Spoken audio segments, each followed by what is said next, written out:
Olá, amigos. Tudo bem? Na aula de hoje, nós vamos tratar do Estado moderno e sua expressão política, o absolutismo, e sua expressão econômica, o mercantilismo. Preste atenção nesses quadros.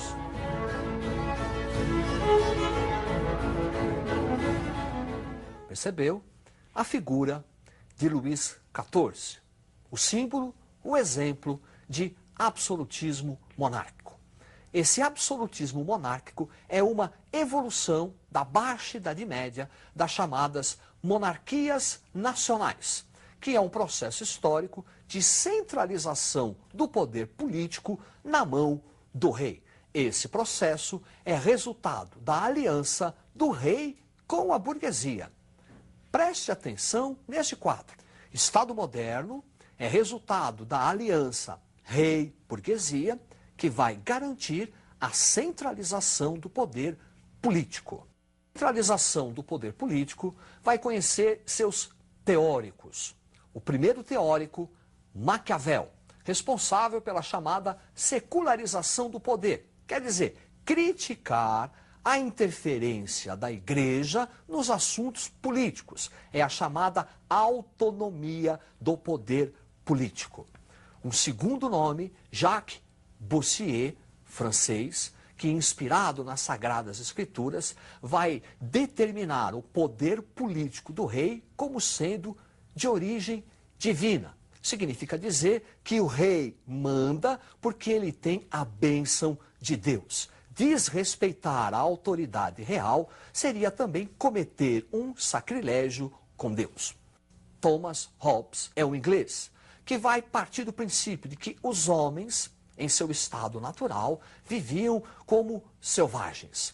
Para evitar a degradação da humanidade e a sua aniquilação total, os homens resolveram abrir mão do seu destino político e conceder esse destino a um terceiro, ao Estado. É a chamada ideia de contrato. Significa dizer que o rei, nesse caso, ele manda não por uma vontade divina, mas ele manda por uma vontade dos indivíduos, dos cidadãos. Preste atenção neste quadro. Teóricos do absolutismo, Nicolau Maquiavel e a secularização do poder, Jacques Bossuet com o poder de origem divina e Thomas Hobbes com a ideia de contrato. A ideia de origem divina desenvolve-se bastante na França, enquanto que a ideia de contrato desenvolve-se na Inglaterra. Vamos analisar aqui o caso francês. Duas dinastias, a dinastia dos Valois e a dinastia dos Bourbon. Os Valois tiveram um enorme problema para a centralização do poder político. Este problema é em virtude das guerras de religião muito comuns na França do século XVI, envolvendo católicos e protestantes. Após a morte de Francisco II, o seu irmão, que deveria ser rei, Carlos IX, menor de idade. Quem vai assumir a regência será sua mãe, Catarina de Médicis, que vai ser a responsável pela perseguição aos protestantes, o famoso episódio Noite de São Bartolomeu. Preste atenção neste quadro.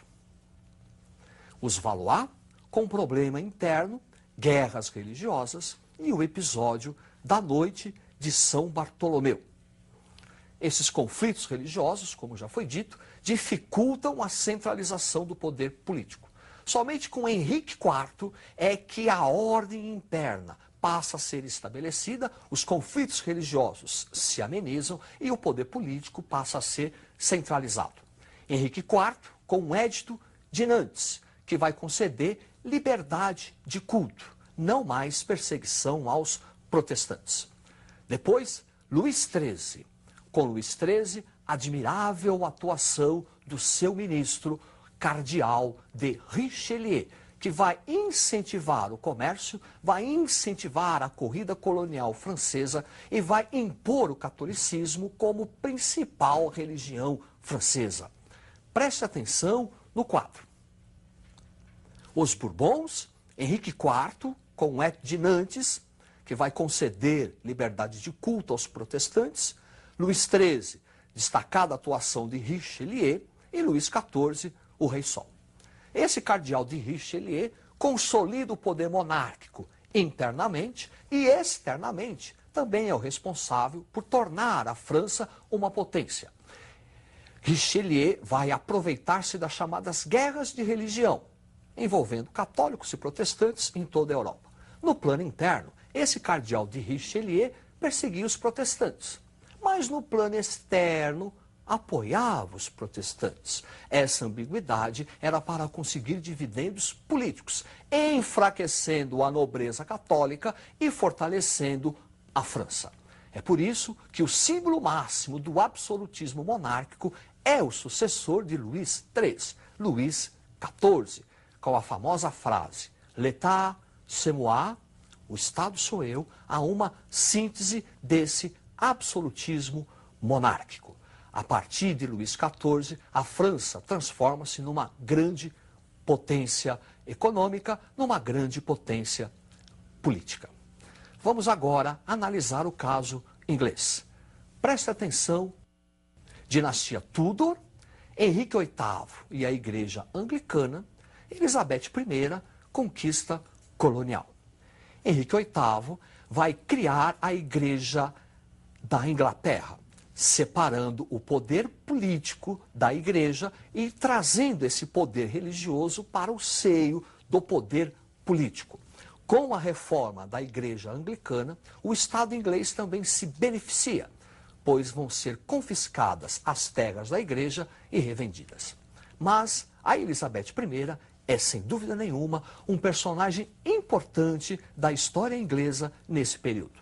É durante o reinado dela que se inicia na Inglaterra a corrida colonial, o processo de colonização da América, a adoção dos princípios mercantilistas e uma verdadeira revolução agrária.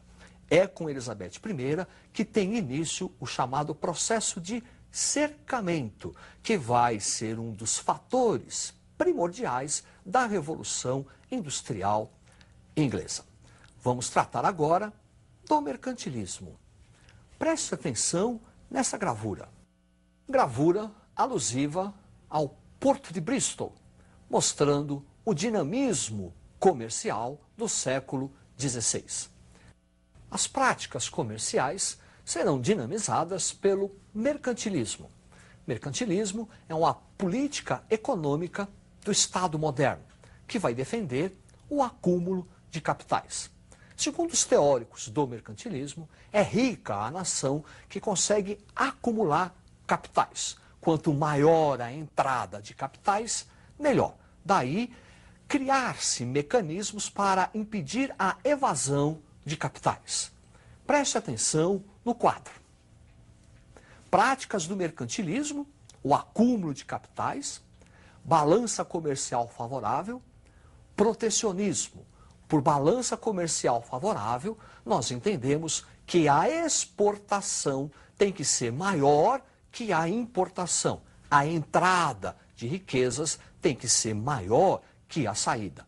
Daí o Estado moderno utilizar-se de mecanismos protecionistas, tarifas alfandegárias mais altas para impedir a importação.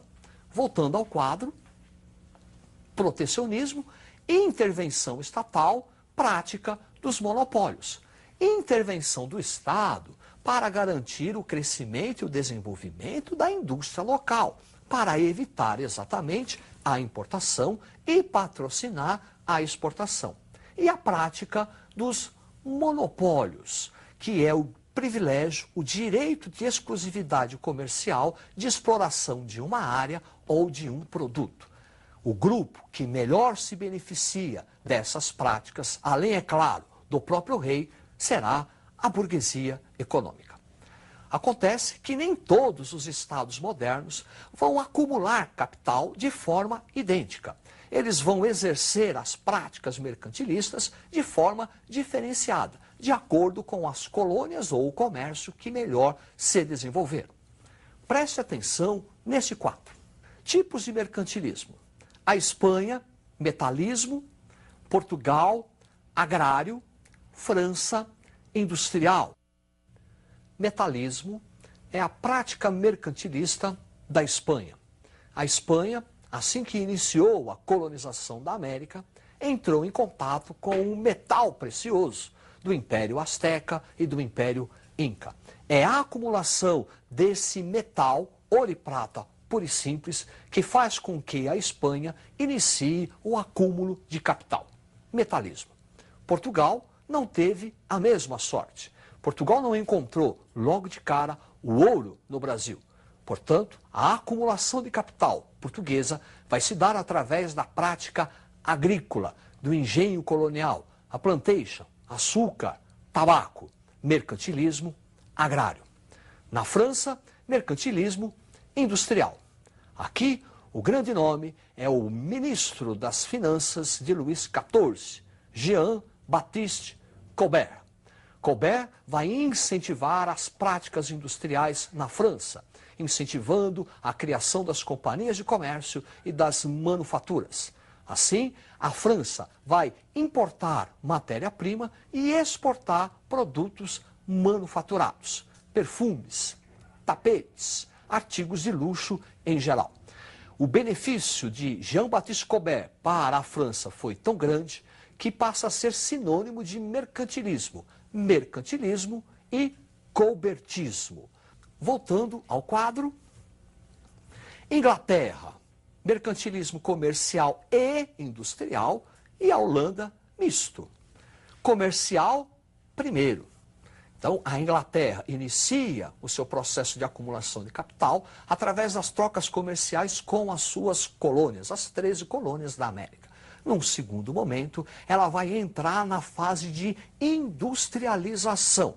E quando a Inglaterra inicia o seu processo de acumulação de capitais pela atividade industrial, essa atividade industrial provocará uma ruptura tão grande no sistema que tem início o capitalismo industrial. Revolução industrial, que nós vamos falar daqui a pouco.